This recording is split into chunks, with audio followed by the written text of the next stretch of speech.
ഇന്ന് ഞാൻ പരിചയപ്പെടുത്താൻ പോകുന്നത് രജനീരവം. രജനി സേതുവിൻ്റെ പുസ്തകമാണ് രജനീരവം കവിതകൾ. ഇതിന് നല്ലൊരു അവതാരികയാണ് കല്ലറ അജയൻ. എനിക്ക് പരിചയമുണ്ട്, നേരിൽ സംസാരിച്ചിട്ടുണ്ട്. നല്ല കവിത വായന സാധ്യമാകുന്ന വ്യക്തിയാണ്. നല്ല ശബ്ദത്തിൻ്റെ ഉടമയാണ്. സാഹിത്യത്തിൽ അപാരമായ പാണ്ഡിത്യമുള്ള ആളാണ്. കാരണം അത് മനസ്സിലാക്കാൻ വലിയ ബുദ്ധിമുട്ടില്ല. അദ്ദേഹത്തിൻ്റെ ഈ അവതാരിക മാത്രം ശ്രദ്ധിച്ചാൽ മതി. ഈ അവതാരികയിൽ മിക്കവാറും എല്ലാ കവിതകളും തന്നെ അദ്ദേഹം വായിച്ചിട്ടുണ്ട്. വായിച്ചതിന് ശേഷമാണ് കവിതയ്ക്ക് അവതാരിക എഴുതിയിട്ടുള്ളത്. അപ്പോൾ അദ്ദേഹം പറഞ്ഞ ഒരു കാര്യമുണ്ട്. നമ്മൾ കവിത എഴുത്തുകാരെല്ലാം തന്നെ വായിച്ചിരിക്കേണ്ട കുറച്ച് കവിതാ പുസ്തകങ്ങളെക്കുറിച്ച് അദ്ദേഹം പറഞ്ഞു. ഒരു കവിയുടെ മതഗ്രന്ഥം ആധ്യാത്മരാമായണം കളിപ്പാട്ടോ, പുനത്തിൻ്റെ രാമായണം ചമ്പുവോ, കുഞ്ചൻ നമ്പ്യാരുടെ കല്യാണ സൗന്ദര്യം ചീതങ്കൽ തുള്ളലോ ആണ്. അവയിലൊന്ന് നിത്യപാരായണം ചെയ്താലേ മലയാളത്തിലെ കവി ഉറങ്ങാൻ പോകാവൂ. പാരമ്പര്യത്തിൻ്റെ ശോഭ കൊണ്ട് തിളങ്ങുന്ന രജനിയുടെ കവിതകളെക്കുറിച്ച് ഇനിയുമേറെ എഴുതുവാനുണ്ട്. എന്നാൽ സ്ഥലചുരുക്കം മൂലം അവസാനിപ്പിക്കുന്നു. ഈ കന്നി കവിതകളെ ഞാൻ സന്തോഷപൂർവ്വം സൗഹൃദം സമർപ്പിക്കുന്നു. എഴുത്തുകൾ സത്യത്തിൽ ഉണ്ടാകുന്നതാണ്, അതെല്ലായ്പ്പോഴും ഉണ്ടാകുന്നതല്ല. അപ്പം നമുക്ക് അടിസ്ഥാനപരമായി പാരമ്പര്യമായി എഴുതപ്പെട്ടിട്ടുള്ള ഒരുപാട് കവിതകളുണ്ട് എന്നുള്ളത് സത്യമാണ്. അപ്പോൾ അതിനു മുമ്പും ഇവിടെ കവിതകൾ ഉണ്ടായിട്ടുണ്ട്. പിന്നെ വൃത്ത ഛന്ദസ്സുകളൊക്കെ ഉൾക്കൊണ്ടുകൊണ്ട് ഒരു കവിത എഴുതണമെങ്കിൽ അതിൻ്റെ ബാലപാഠം പഠിപ്പിക്കേണ്ട ഉത്തരവാദിത്വം ആർക്കുണ്ട്? നമ്മുടെ ആളുകൾക്കുണ്ട്. വിദ്യാഭ്യാസ മേഖലയിലുള്ള ആളുകൾക്കുണ്ട്. ഇന്ന് വൃത്തവും ഛന്ദസ്സും ലഘുഗുരു സമാസങ്ങളും അതുപോലെ തന്നെ പഴയ പുസ്തകങ്ങളൊന്നും തന്നെ, കവിതകളൊന്നും തന്നെ നമ്മുടെ പുസ്തകങ്ങളിൽ വരുന്നില്ല. 1 മുതൽ 10 വരെയുള്ള കുട്ടിക്ക് പഴയ കാലങ്ങളിലെ ഒരു പുസ്തകം പോലും അല്ലെങ്കിൽ ഒരു കവിത പോലും വായിക്കാനുള്ള അവസരം ഉണ്ടാകുന്നില്ല. പകരം അവർ തന്നെ എഴുതിയ കവിതകളാണ് വരുന്നത്. അപ്പോൾ ഏറ്റവും അത്യന്താധുനികമായിട്ടുള്ള കവിതകളാണ് അധികവും വരുന്നത്. അവയിൽ വൃത്തവും മറ്റു കാര്യങ്ങളൊന്നും ശ്രദ്ധിക്കപ്പെടുന്നില്ല. ആ ഒരൊറ്റ സ്വാതന്ത്ര്യം കൊണ്ടാണ് ഞാനൊക്കെ എഴുതിയത്. എനിക്ക് സത്യത്തിൽ വൃത്തവും ഛന്ദമൊന്നും അറിയില്ല. അപ്പോൾ അതുകൊണ്ട് നമുക്ക് അങ്ങനെ പറയാമല്ലോ. അപ്പം കല്ലട സാറിൻ്റെ അജയൻ കല്ലട നല്ല ആലാപന മികവുള്ള വ്യക്തി കൂടിയാണ്. അദ്ദേഹത്തിനെ നേരിൽ കണ്ടു എന്നത് തന്നെ എൻ്റെ ഒരു വലിയ നേട്ടമാണ്. നല്ല വായനശീലമുള്ള വ്യക്തിയാണ്. അപ്പം ഇനി ഞാനും അങ്ങനെ ശീലിക്കാം എന്നാണ് വിചാരിക്കുന്നത്. നമുക്ക് രജനി സേതു നല്ല എഴുത്തുകാരി തന്നെയാണ്. കാരണം അവളുടെ ഇതിലെല്ലാം തന്നെ വിമർശനാത്മകമായ കാഴ്ചപ്പാടുണ്ട്. നല്ല ഉൾക്കാഴ്ചയുള്ളൊരു എഴുത്തുകാരിയാണ്. കാരണം മണ്ഡോദരി എന്നുള്ള കവിത ഞാൻ വായിച്ച സമയത്ത് ജീവിതത്തിൽ ഒരിക്കൽ പോലും സുഖം അനുഭവിക്കാതെ തടവിൽ കഴിഞ്ഞവളാണ് മണ്ഡോദരി. രാവണൻ്റെ ഭാര്യയായി പഞ്ചവടിയിൽ തന്നെ കഴിഞ്ഞു. അപ്പോൾ രാവണനേക്കാൾ ത്യാഗം സഹിച്ചത് മണ്ഡോദരിയാണ് എന്ന കണ്ടെത്തലാണ്.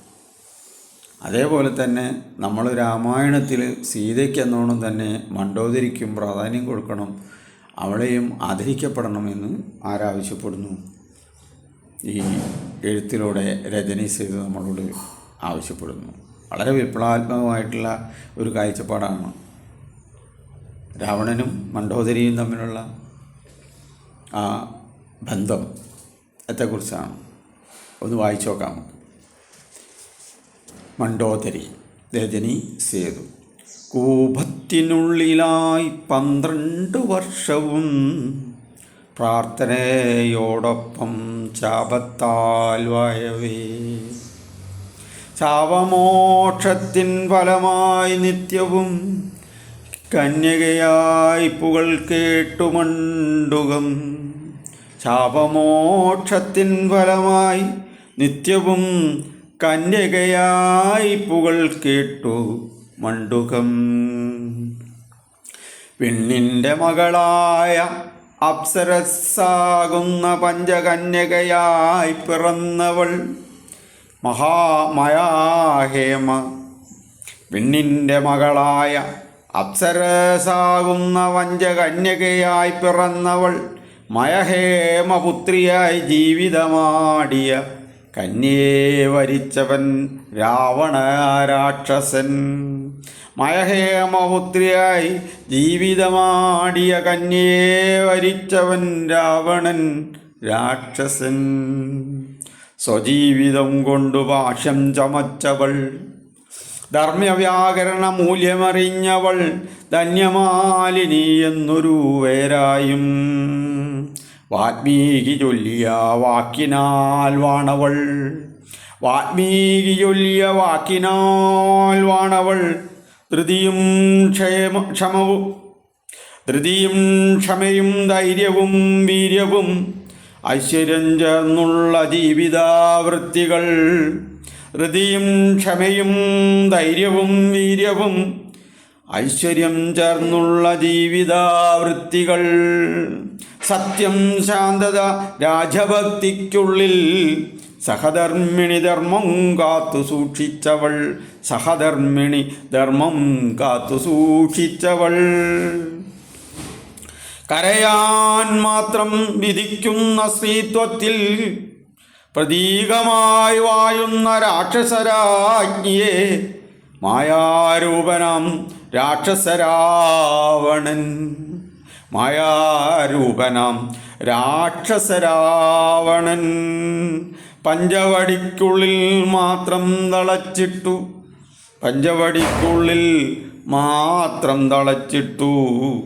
പ്രതാപം നശിക്കുന്ന സ്ത്രീഹിംസ പോകട്ടെ. പ്രതാപം നശിക്കുന്ന സ്ത്രീഹിംസ പോകട്ടെ. സൽപ്പേരു കാക്കുക രാജ്യം നശിക്കാതെ.